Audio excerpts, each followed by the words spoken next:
technology sometimes lets us down. And we want to say sorry, we will try to manage the system. And so we want to quickly go back to our webinar and welcome back once again on this International Widows Day. We were highlighting on the highlights of today, and remember we said about our vision and our core values being integrity and collaboration and also compassion. And today we are standing on that leg of compassion because Paza Sauti today is celebrating the International Widows Day. And we are so grateful that you are able to join us, and we request that you stay on along to the very end because we want to have a very nice interactive session with you where we shall listen to your questions and try answer them, and even listen to your concerns and try and note them so that the next time we meet, we will tell you, well, this is how far we have gone with the issues that you raised. And as I was saying earlier, about true religion, it is about taking care of those widows and those orphans. And we were highlighting and saying that our sisters and our mothers, many of them are widows. And so today we are actually standing there with them. I think before the technology failed us, we had talked about having 258 million widows globally. And that's a huge number. And we said closer home in Kenya, we have about 8 million widows, which is also a very big number. And we said that many of these are living in poverty and are living under dire situations. Many are stigmatized. Many have even been sent away from their homes because of inheritance issues. And many still are living with disability. And very, very many other underlying issues that are affecting our widows. And so today, as our name implies, we wanted to highlight and amplify the voices of widows and the challenges that they are facing. Of course, we have widows that are doing very well. Of course, we have widows that are not facing very dire challenges. And we want to remember the many millions of them who are really going through situations that are beyond their control. And so, my brothers and sisters, because we also have widowers, and we cannot ignore that we also have our fathers who have lost their spouses. It is a day that honors both widows and widowers. And very quickly, I wanted to highlight just a little bit of what Paza Sauti does. And we talked about working with vulnerable communities. And we know in Kenya, especially now when our economy is doing very badly, we have so many people that are vulnerable. We have street children, we have street families, we have those widows that we're talking about today. We have people who are disabled, we have children suffering from mental illness, or people suffering from mental illness and challenges, depression and so forth. And so Paza Sauti was started to try and work with those groups of people and help give in a sustainable way to support these families, support these people, so that moving forward, we don't have too many cries of people crying all over the place because of the situation that they are in. And so I wanted to very quickly highlight to you the things that Paza Sauti is promising to do and what it has already done in the past. And I'll start with the women of Wingi Central Constituency. We are now currently preparing ourselves to do a big and a huge outreach in Wingi Central to take beehives to those women so that they can depend upon themselves. So we believe that if you give a mama a beehive, she'll be able to harvest honey and wax and pollen and all those things. And we have gone further and tried to get the markets for their honey. And so today we are very proud to tell you that when we call you, please support us because we want to do that initiative fairly soon. So far, we thank you. Very many of you have already promised, and some have also pledged to give us beehives, and we continue requesting you that we want beehives. One beehive is about 4,700 shillings. So if you give us 4,700 shillings, we will mark your name on that beehive, and it will go to Mwingi, and that mama there will always remember that this beehive was given to us by so and so. And so that is an initiative that we are asking about. At the bottom of your screen, you will see our PayBill number. It is, I think, 22211, account number 4243. Please put in something in there, even as you celebrate this day. And those widows, those women of Wingi constituency will support you. The other initiatives that we have been doing is that we have been supporting our mothers in mashinani with fertilizer. them seeds for planting. And we recently did one in Bungoma, where we supported the ladies there during the rains to have fertilizer, which they are now planting. And we are waiting for the good news that when they harvest, we celebrate with them together. Other initiatives, including visiting those less privileged people in our society, street outreach for our street families, giving food to those children who are suffering, and collaborating with other foundations that are like-minded to impact society. We also want very strongly to support our widows and our women on legal empowerment. You realize that one of the biggest cries of the widows is lack of legal representation and lack of legal information. So when they lose their spouses, they don't know who to turn to, because sometimes unscrupulous relatives will come in and say, we claim this property, and this lady, who is perhaps even illiterate, does not even know what to do. Here in the city, we have even seen women who are very well learned also going through challenges in matters of the law. And so we are coming very strongly and saying, as Paza Sauti Foundation, we want to amplify the voices of those women and support them by giving them legal empowerment so that they know where to go to. And for this reason, I want to talk about a particular group that we want to work with, the Ma widows, coming from Narok constituency.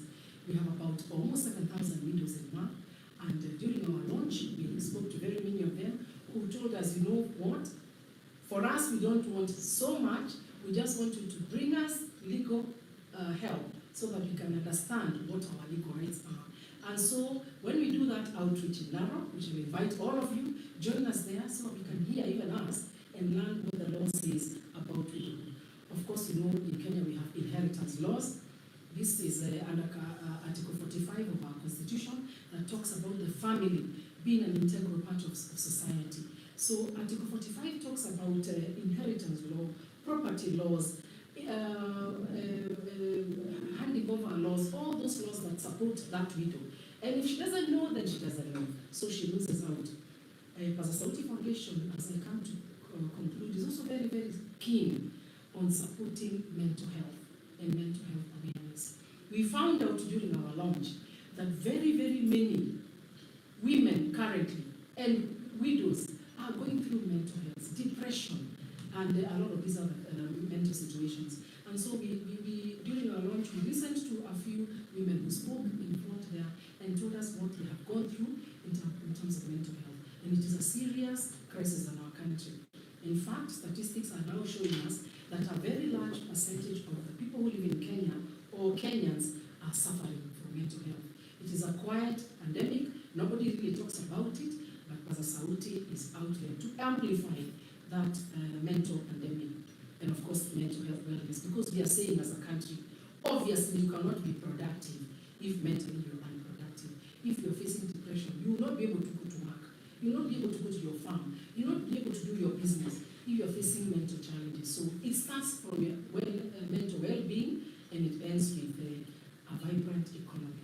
And so I want to finish my remarks there, and I want to welcome you. Keep writing those questions. We can see them. We can see your comments. Keep writing them. At the end of this webinar, we will have a little session to discuss. And perhaps, who knows, one of these 5 days we will invite you so that we can all have a good sitting and talk as sisters. So with those few remarks, I want to introduce you to a very, very special lady who is sitting here beside me. We have come from far. She's been a very good friend of mine for many years. And I have been watching her very closely because she has a story to tell. Her name is none other than Mrs. Susan Waitito. Susan is the spouse of the late Member of Parliament for Juja constituency, Honorable Waitito. He rested a few years back. She's going to tell us about it later. And after he passed away, we went through the motions with her, and she will hear a little bit more about her, because we thought it's good to have a person who has gone through what we're talking about today, so that we can hear first-hand experience. And so Susan is a mother of 4 adult children and a grandmother of 8. I'm sure she doesn't even look like that, but she's a grandmother of 8 and of 6. Very proud to hear. Sorry, a grandmother of 6, and we are so happy to hear that. Besides that, as a career woman, she's a certified counselor. So that about counseling, that is what she does. And so, very quickly, I'm going to ask Mrs. Waitito to welcome you to this sitting. Feel at home. It's a free and relaxed situation. We are not very formal, so we want to hear your story. And I will be asking you some few questions, and then we want to hear from you. So, let me first start thanking you for being our guest today. And I wanted you to tell us briefly a little bit about yourself and about your late husband and about his passing. Thanks a lot, Madam Jackie, the CEO of Paza Sauti Foundation. First, let me commend you for the great work that you're doing, pertaining to the vulnerable and cutting across the board. For women, children, you're not segregating anyone. Thanks a lot for that. Well, as you heard, my name is Susan Waitito. I'm the spouse to the late Venerable Francis Waitito, better known as Wakapi. He was the former in 2017 when he was diagnosed with brain cancer. It's a rare condition. It's called GBM, glioblastoma. It's something that we have not heard about. And it all caught us by surprise as a family. I remember during his prognosis, we were told that he had literally 6 months to live. And we were all left in confusion and turmoil. But I thought, as a spouse, I had to keep encouraging him. And I remember we could watch TV, maybe see an accident, and I could tell him, we used to call him daddy. So I could tell him, see that those are healthy people who have gone. So it's only that God knows all our destiny. You may be told you have 6 months, but God knows your destiny. And he held on to that. He got encouraged, and he did a lot of advocacy in cancer patients. So during that time, it was a difficult time, and that is how we came to learn about it. Again, on his disclosure, it was done in a very, how do I put it, in a very uncouth way, I'm sorry to say. Because when remember, we didn't know what GBM is. We had just gone to the doctor, and the doctor would tell us not the prognosis what we're suffering from.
ladies and gentlemen, we are so sorry about the technical issues that we are struggling, but we know that we are going to get better and better. And before we continue with our interview, I want to tell you that you are very important to us. So we are requesting very kindly, if you can just indicate your name and telephone number, or if you'd like to be part of us, so that when we're going out to doing an outreach, we call you, or if you want to be part of our association or our initiative, please let us hear from you. We want to hear your name, your number, and maybe your location, and we will contact you. So please feel free to give us your contact. And now we want to go back to Mrs. Susan Maitito. She was highlighting very important things before. She was talking to us about the challenges that she has been facing as a widow, or as a person who has lost her spouse. So we will continue with the questions, Susan. And the next one I want to ask you is it possible for a grieving woman to raise up, shake the dust, and move on after the passing of her husband?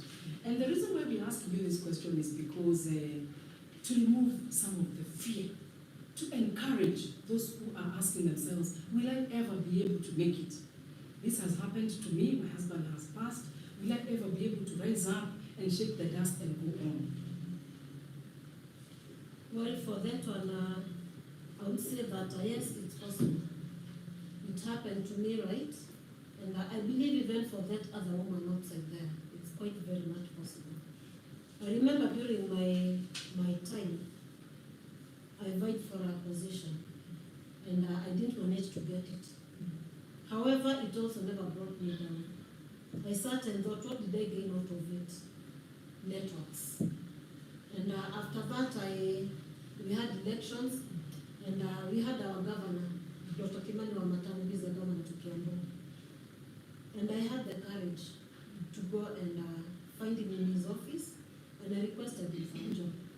And he was like, so I need to have something to do with myself. And why did I manage to do that?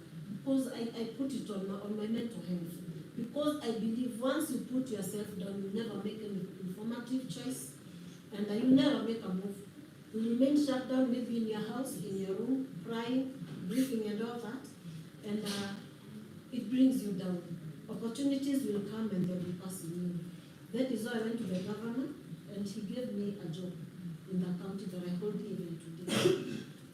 For other women who are outside there, you may not have those networks right, but if you're in your good mental health, I'm a counselor and I always advocate for that.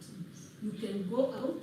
If it's a shop that you're selling, I like putting that example, because most of the women, if their husbands have the muscle to support their homes, you find the women, maybe they have this, there is mama mboga up there. Go out, go get your mboga, put them there. And I've said that grieving never stops. You learn to live with it. A moment will come, you'll have those triggers.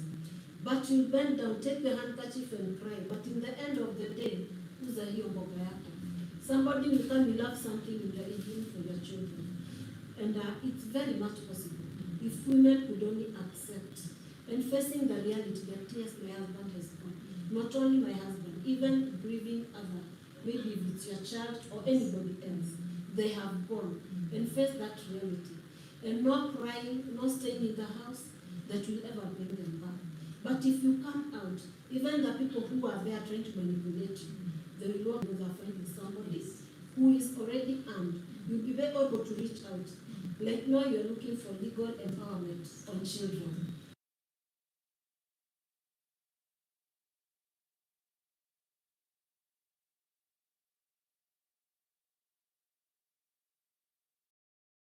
On the women, on the widows. How will that widow reach out to you if they remain old in the house? You see. So then let's come together. Let's air our voices together.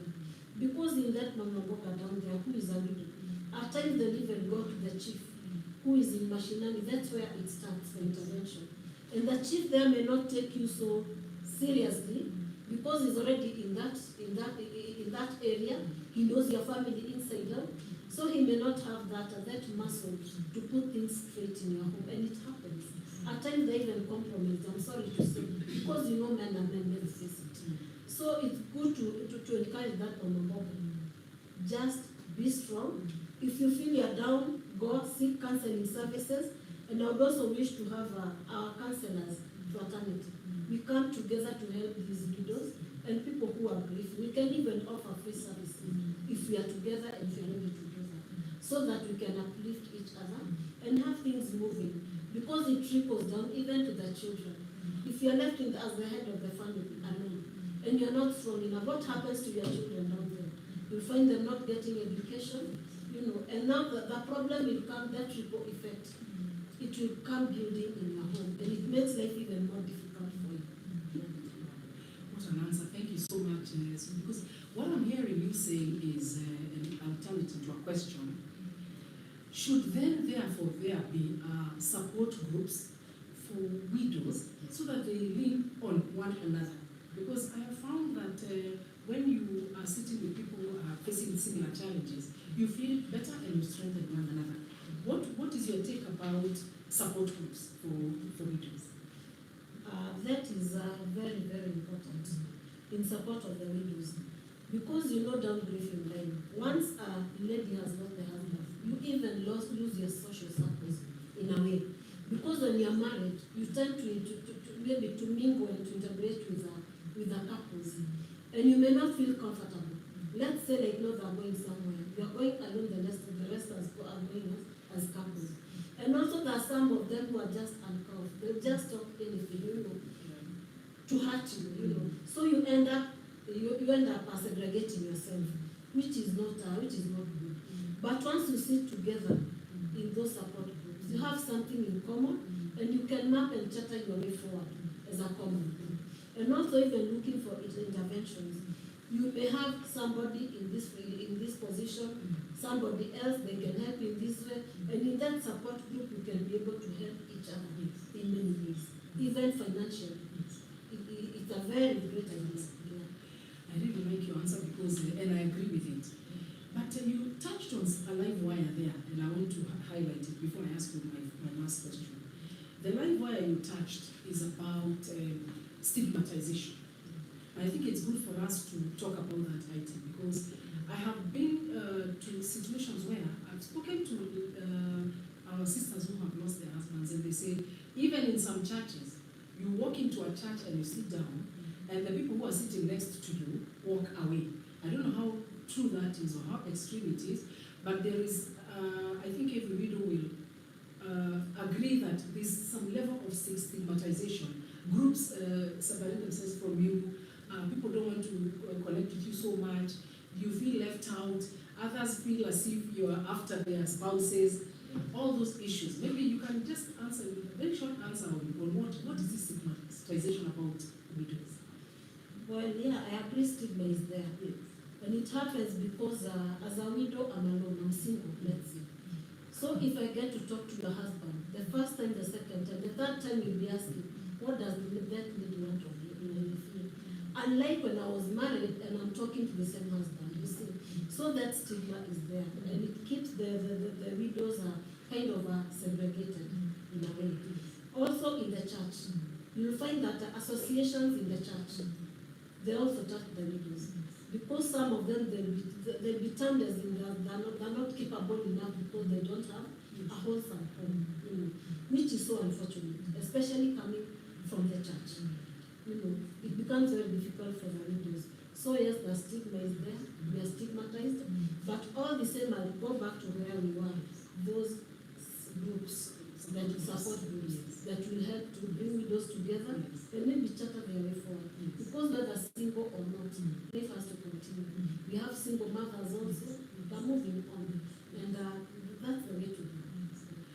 I want you now to look into that camera, Susan, and speak to a widow, especially a new widow, somebody who is just going through grieving, and she's in that, there are stages. There are those who are very old widows like my mother, and who have gone through that cycle we were talking about, but there are those who are now deep in grieving. I want you to talk to that widow.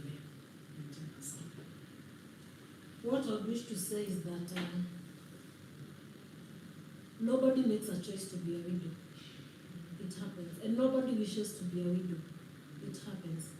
But what I wish to tell you is that it's okay not to feel okay. But it's not okay to stay there not feeling okay. All the widows, we have a choice to make. Let's face the reality. That man is gone. He's not coming back. Biblically, we are the ones who are going to find him in heaven. So what I would wish to do is that recollect yourself. Yes, it's okay. Those moments will come, you'll feel you're down. You'll be down grieving, which is not an easy journey. And also look for support. Go for counseling, for heaven's sake. It helps a lot. Because you know the usual counseling that you do, huku mitaani, you say something and tomorrow you'll have it with somebody else, which will be even more harming to you. But if you go for normal counseling, you'll have somebody to work with you, somebody to encourage you, and it's okay to feel that way. But you have a chance. You collect yourself, dust yourself, and make choices for yourself and your children. Not for me and not for anybody else. People will talk, and you can't control what others think. You can only control what you can say. So what I would implore you is that you have a chance, dust yourself, wake up, move on, and make the right choices for your family and for your children, and also pray. Pray. God upholds us in a big way. Thank you so much, Susan, and our viewers and our participants. You agree with me that that was a very, very, very good interview. Thank you so much, Susan. We really appreciate it. We don't take you for granted. And you can see, viewer, why we had to invite Susan here, because she's speaking as somebody who understands, even as a counselor. We really appreciate you for that. In my closing remarks, I'd like to just make an appeal, especially to our government. Because we have found out that this is a group of people who are vulnerable, but the government does not have a program for. We have very good programs for HIV patients. We have very good programs for the disabled. We have very good programs for street children. We even have very good programs for women under Uwezo and Huduma funds. But when we were doing our research in Paza Sauti, we found out that there's absolutely nothing that the government is currently doing for the widow, except in small pockets. For example, I know in Nyeri, the governor there is doing something for women. But as a government, we are appealing, because this is a very, very, very vulnerable groups. And we see as Paza Foundation that when you touch the widow, actually you touch the whole family. Because that widow has children, she has brothers and sisters. And so we are appealing that maybe there should be more legislation, maybe more support. For example, when we're organizing these tenders where the government gives women and the youth, there should be tenders that are segregated specifically for the widows, so that we support this group of women in a better way. And so, as Paza Sauti today, in honor of International Widows' Day, we are appealing to the government to give preferential treatment and support for our mothers and our sisters who are widows. And with those few remarks, we want to thank you, the viewer, and the listener. And as I said, we want to hear from you, we want to hear your comments. Tell us how we did. It's our first podcast for International Widows' Day. Give us how we can improve. We already know we need to improve in technology and many other ways that we can improve. And we shall travel this journey together. We'll be having more and more podcasts on discussing different issues and different topics, and we're so grateful. So with those few remarks, I don't know if Director Judy there has any question that has been put up for us to answer. If there is none, except the one of our technical things failing, we want to call the meeting to an end. But before we do that, I want to put it to the floor to ask our directors if any of them would like to say something, and then we shall close thereafter.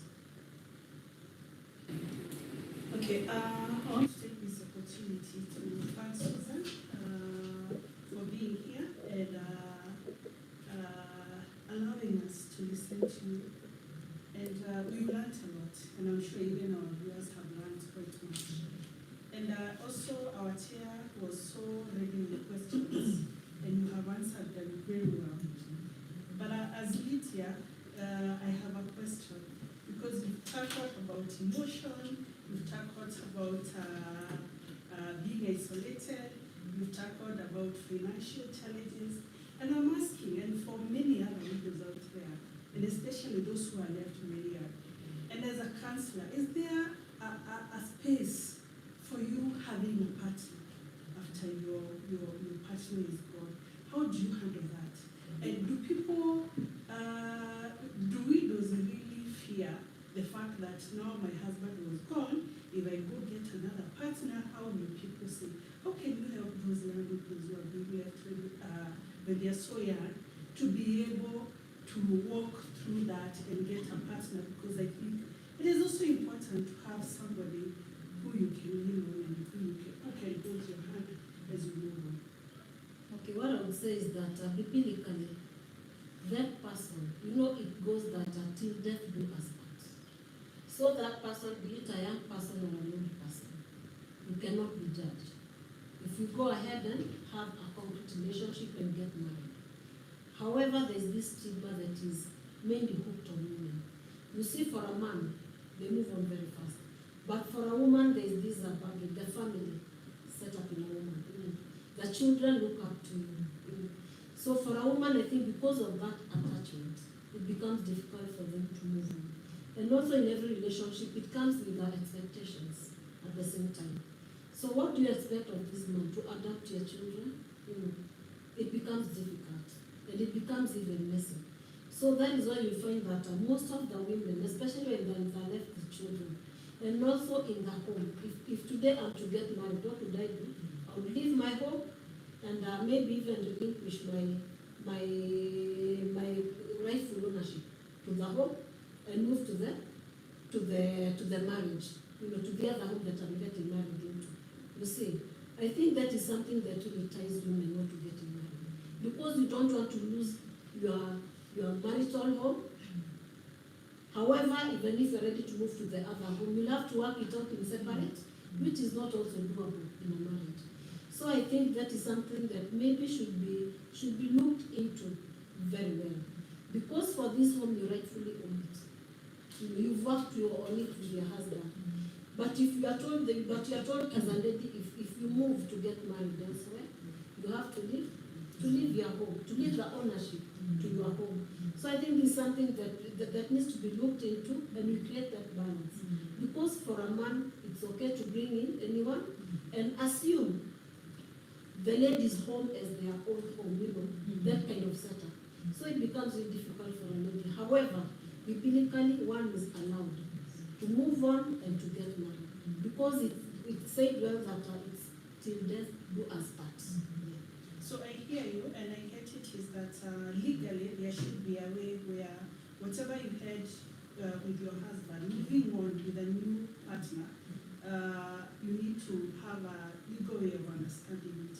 And now I think it's up to the government. I don't know how it goes for that to be made it clear how one is supposed to move on. Because beside all this, we trust in the Lord, and we know this is not our home. We're all going one day. And moving on, because this person has gone, we also need to have a stable way of living, even when the partner is not there.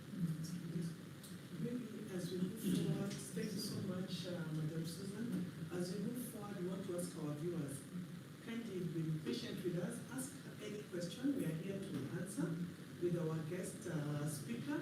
You can go ahead and ask us any questions by typing it to us. Thank you. You can go on. Thank you so much, Madam CEO, for that. I really want to appreciate Madam Susan Mutito for how you have elaborated, how you have spoken about widowship. Thank you so much. I may not be a widow, but my mother is, and some of the people that we know and our relatives are widows. I really want to echo that part of mental health. That it is good for that widow and widower to seek help whenever they feel that their mental status is not quite okay. They are not thinking straight because of the money and maybe what they have encountered. after the loss of their beloved one. My mother lost my dad a few years ago, and they were married for 16 years. And my mother unknowingly became hypertensive. We thought she's fine. My father was old, even we put it that way, he was almost 90. But it was still a loss to her, and she became hypertensive. I'm thinking about that person who is young, who has just lost everything. The marriage was young, and she has young children, even that widow. It is very possible to go mental way. Please seek help. During our lunch, one person who talked about mental health, because I've gone through postpartum depression. And at that period, I was with my spouse, I was supported by the family, I was with everyone around. I'm deeply thinking about that widow who is alone there mourning and has gone down mentally. Speak out, seek help. And maybe on that line, Susan, would you maybe mention a few support groups that you might know that may come in for this person who has mental issues after the loss of a spouse? Or where should they seek help? Thank you so much. We have one in Juja that is led by a lady called Susan Ashungay. And it has been of great help to women in Georgia. That is what we work with, but also in the church sector. Nowadays they have those support groups for widows. So you can either go there from your church, and if there is none, please try and compose one. Because the widows, they also seek solace in the church, so that you can be understood and you can play your roles in the church without discrimination and togetherness. Thank you so much. Any other comment? Yes. Susan, say thank you very much for that powerful and very informative session. What echoed for me was the strength of asking the women to be strong. Because as chairperson says that you have to dust yourself and move on.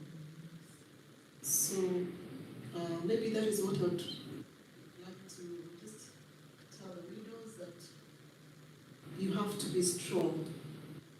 It is only you who can pick up yourself. There will be nobody else. And we know that women are strong, women are dynamic, and women can do many things. So it might not be a question, but just asking you to rely on God, depend on God, because He provides, He protects, and He says He'll be a defender. So even if you have to go to court, know that you have a defender in heaven. Don't fear that you're going to lose. Don't fear that things will be taken away from you. So be strong and pick up yourself and move on. Thank you. The last one, Susan. How would you tell the ladies who are watching, especially the ladies, how to equip themselves so that they do not lose what they had gathered or what they had acquired with a partner into, maybe lose or any other person? How do us who are alive be able to guard ourselves? Just, in happens. What I think the first thing that will work is legalizing your union.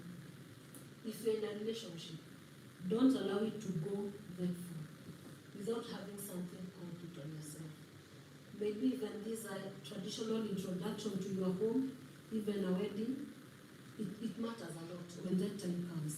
Because that is the only way that you can prove yourself to be the wife in that home. Also, learn to know the family. At times, ladies are getting engaged in relationships and they keep off from knowing the family. Wanaendelea huko Nairobi with normal life, they forget this, the family on the other side. So in case you lose your spouse, it will be another hectic way of going to introduce yourself and the spouse, you see. And maybe even the guy there has been saying, tunakaa tu, tunaendelea kuishi. But you should try and press on it, have something, at least even if it's in traditional way, or maybe even in a legal way. It's very important, because that is where most of the couples are losing it. Yeah. And also in acquiring property, it's good for you to keep a track, to understand what you have, where, you know, because at times we get so much ingrained in our daily lives that we entrust some of the things to the husband, and when such instances come, they end up being grabbed. Even if it's business, try and copy, see how it's doing, you know. Because in the end of the day, if that person happens to pass on, and you're handed over that business as a spouse, how will you run it? You don't know heads or tails. So you end up getting grounded financially, and it becomes another problem on top. So as couples, let's engage in each other, and it will help a lot in the end of the day. You never know who may go or who may leave each other. Yeah. So we have a question here from Winnie Keller. What are your plans to getting the government involved on helping widows? And then maybe after that, CEO or chair lady, you can also answer on how can one join Paza Sauti Foundation. That's a question from Hannah. But let's first tackle the first one from Winnie. Or what are your plans on getting the government involved on helping widows? Okay, thank you very much, Judy. I'll take that first one. Maybe CEO can take the second one on how to join. Now, that's where we are actually here today, because we wanted, first of all, to hear from our viewers. What is their take? Because, for instance, we might have a webinar like this, but the people listening on the other side are quite okay. But we can have a webinar like this and we hear those kind of issues. And so that is a very legitimate question that you've asked. What can we do to make that problem I mentioned earlier of very few support for economic support for women? And what Paza Sauti has already done, actually, is that we have approached the Ministry of Gender about this matter. In fact, when we were nearing to approach the International Widows Day, we paid a visit to the office of the Permanent Secretary of Gender, a very nice lady by the name of Mrs. Anne Wanyuki. And we presented our case. And we said, you know, we want to have to support widows on this day.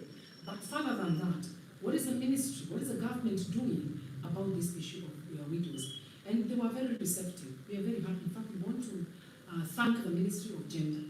They were very receptive to us because they proposed that we have celebrations to mark International Widows Day.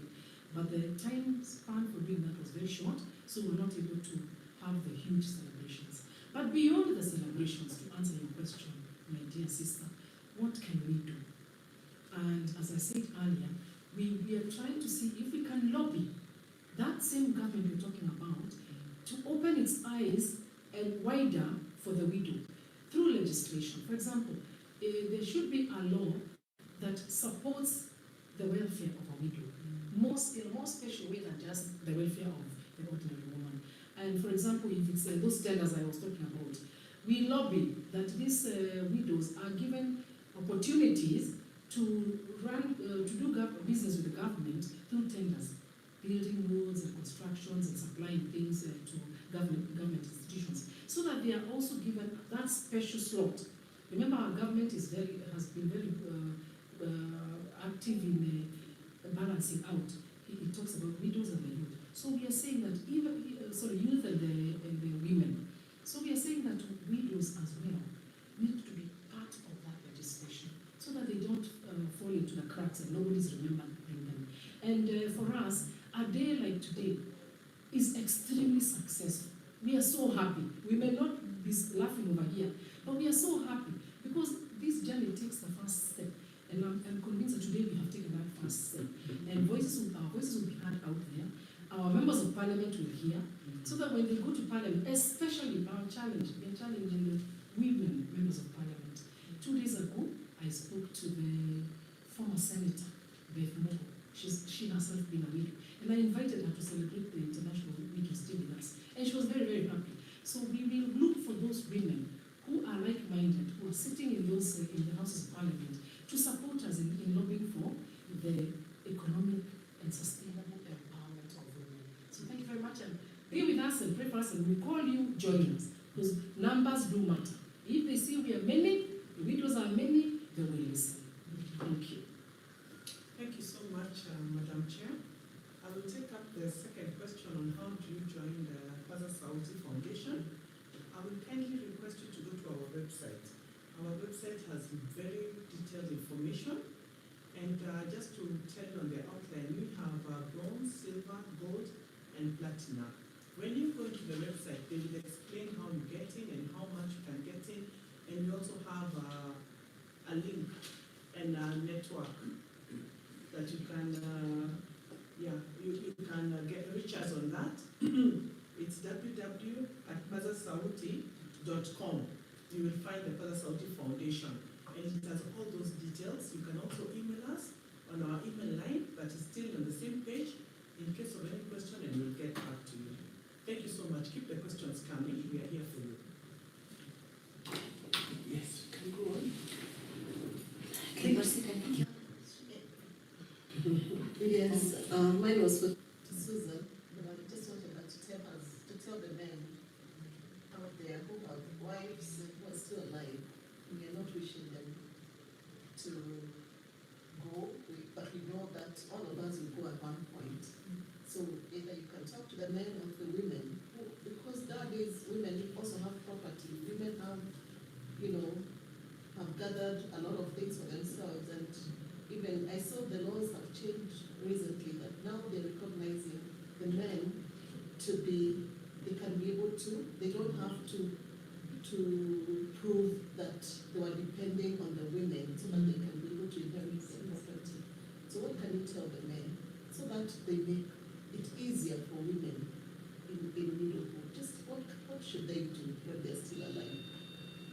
I think for men, what I would say is that it would be better for them if they could make a will for men, because a will straightens a lot of things, and it's not a biased will.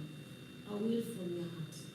A will that is not there to sideline any of your children or any of the couple in case of a monogamous family. So I think it would be wise if our men went that way. Number two, it's also good for them to incorporate their wives in what they're doing. I know men, they also have their fears. Some of them, they say that they can't show their wives everything, those kind of talks. But in the end of the day, if you think deeply about it, if you really care about your wife and your family, that would be the way to go. Let them know even for your safety tomorrow. It would be so unfortunate for a man to work so hard on things, on properties, and then in the end of the day, on your demise, you end up even losing your property. Some of them, even the wife that she doesn't do as a year, and people also take advantage. Maybe even your colleagues that you are working with, they take advantage of that. They change some of the titles. By the time your wife is realizing everything is gone, it wouldn't be fair. Please go that way. Make sure maybe you do a will. I know for my husband, coming from maybe from his age, Kikuyu men, hapo chini, telling him to make a will, it was a no-no situation.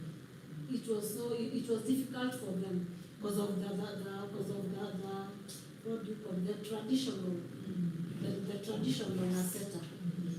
But in this generation, today's generations, please do your will.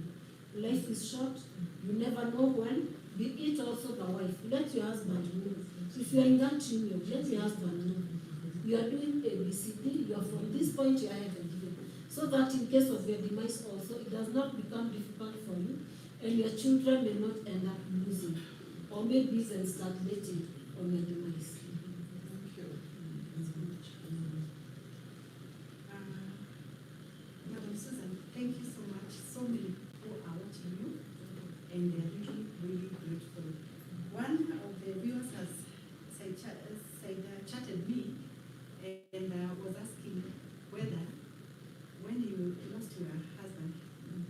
Mheshimiwa Waititu, did women come up and say that they were also wives to Honorable Waititu?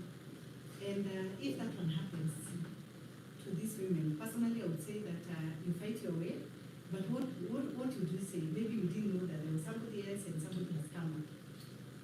You know, it is said that you know your husband was truly yours on his demise. Once akienda is when you know you really had a man by yourself. But anyway, these are some of the expectations that on demise you have to nurse back in your mind. Because when you're caught, you're not caught by surprise. It happens, yes. It almost happened to me. But there is a way that we handled it so that there was no commotion in the funeral. The lady was not able even to interfere with the funeral arrangements. Could be my advantage was because the government was directly involved. But it's unfortunate for that woman down there. You'll find those ladies going even to court to stop those. But I believe with engagement, you can sort it out, because that is what I actually did before anything. With engagement, it's something that you can nurse during that time and handle everything after the funeral. But yes, it happens. It happens. Thank you so much. Okay, then we have a query from someone called Zari. Maybe she missed Madam CEO's explanation, but she was asking what is the process of joining and supporting Paza Sauti Foundation ground project, maybe with marshals or manpower. Okay. All right, that's a good question, Zari. We are looking for you. We are actually sending out an appeal. If you look at the screen, I think we have put in an appeal there at the bottom. Because Paza Sauti Foundation is surviving because of you. We don't have any funds by ourselves.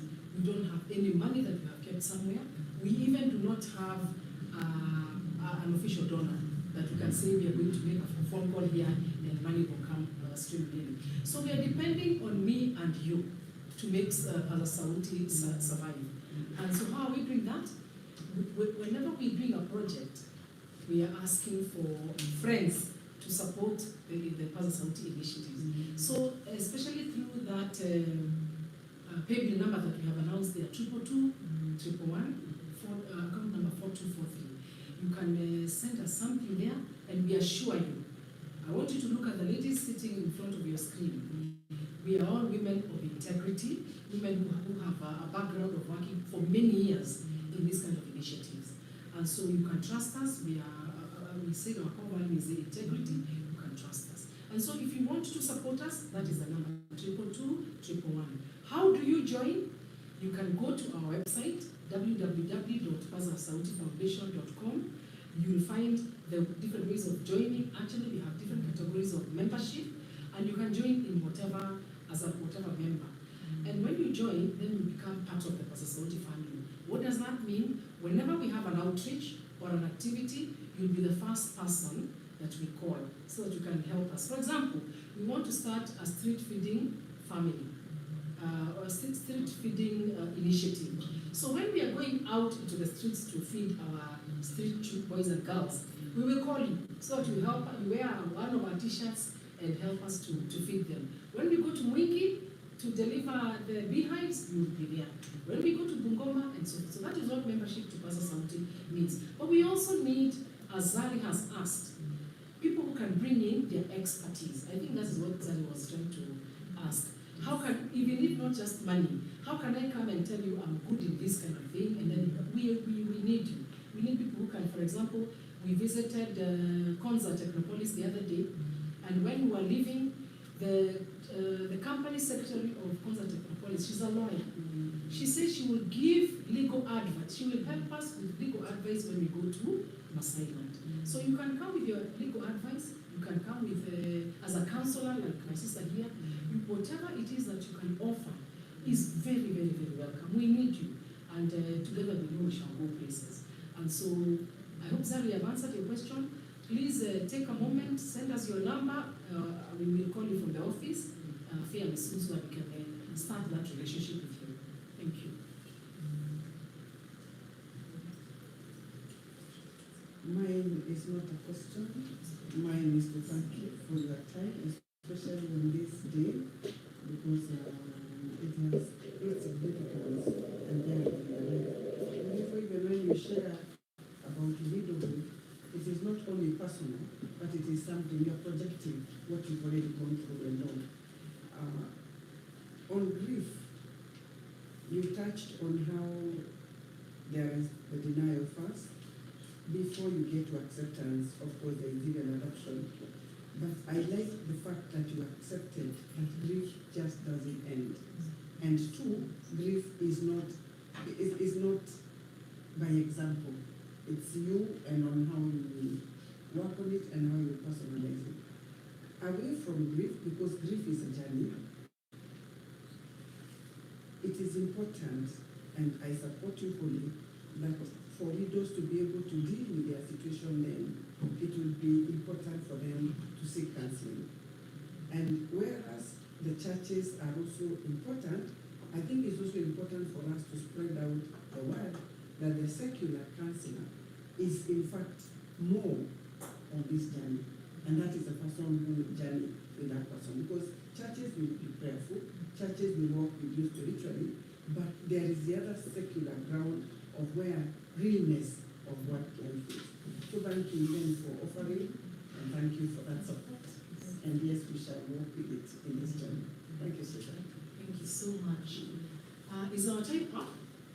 Yes, ladies and gentlemen, our time is up, and we have said we will have a podcast between 4 p.m. and 6 p.m. I want to take this opportunity to thank, first of all, the Almighty God. We prayed before we started this podcast, and we asked Him to take us through it. And even though we had some small hitches, we are glad that it has started and ended well.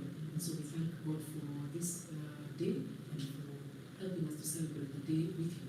We also want to thank all the directors and the CEO here and our office staff, our office administrator there. We have another guest there by the name of Victoria. It's good to know that we have people who support us and they have come visiting. We are glad you're here, Victoria. And of course, our social media manager is called Edwin. We are so grateful that you have made this day happen.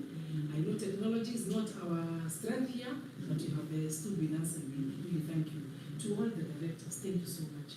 We don't take what you do for granted, and we know that together we shall be able to go far. And before we close, I spoke to one wonderful lady that some of us know. Her name is Reverend Dr. Judy Mbogwa.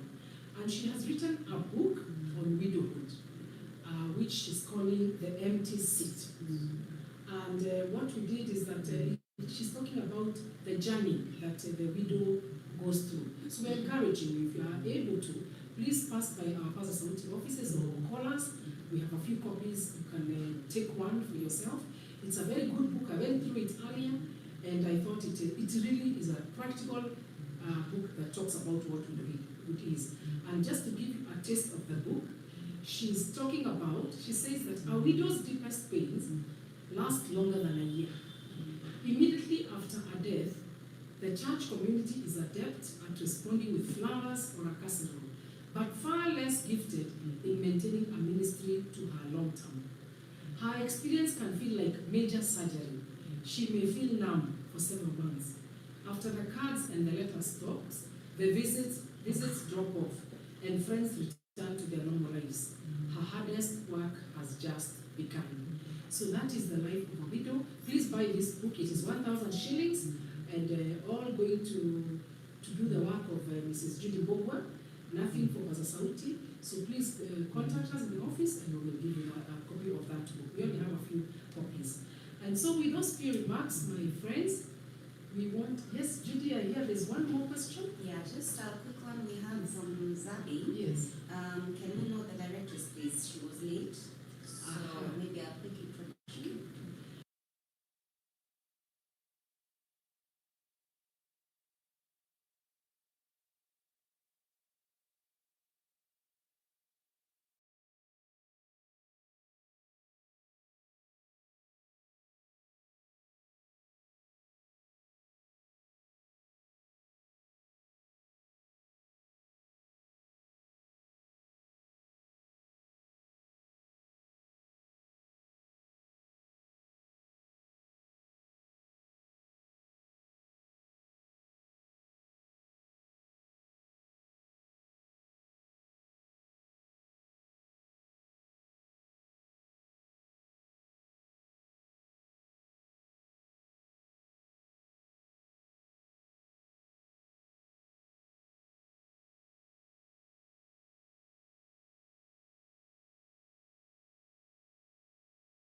Director in Paza Sauti, Chaplaincy, and Member Counseling.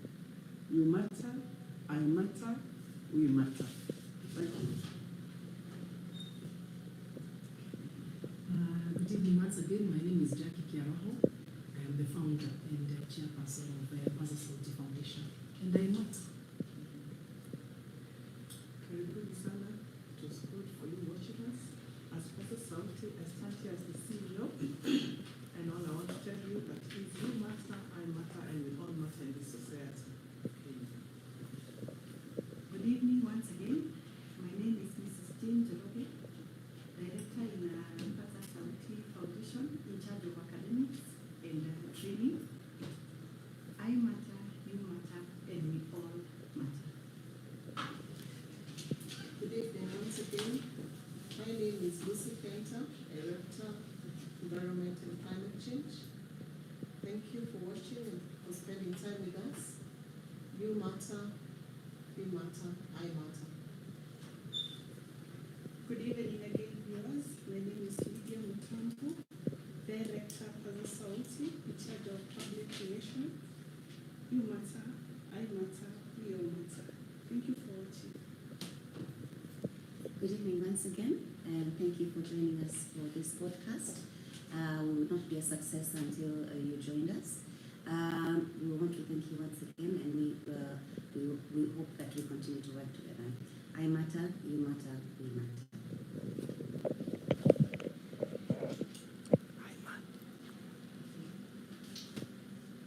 I matter, you matter, we matter.